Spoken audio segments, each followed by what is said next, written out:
Ya ilçe tarım gelmiş ha. Bakmış sabahtan beri dedi onlarlayız. Onları buraya getirdik dedi. Hem otlansınlar hem su verebilelim.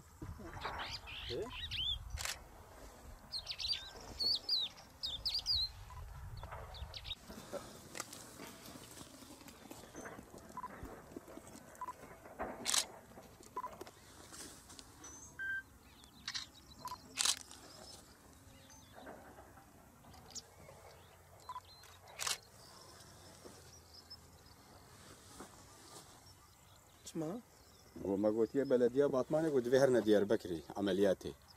الله الله.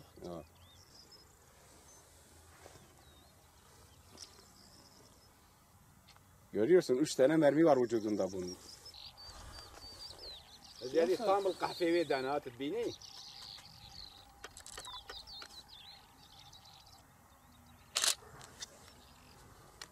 Bak iki ayak üstünde durabiliyor ha. Görüyorsun diğeri hemen biraz yere koymuş.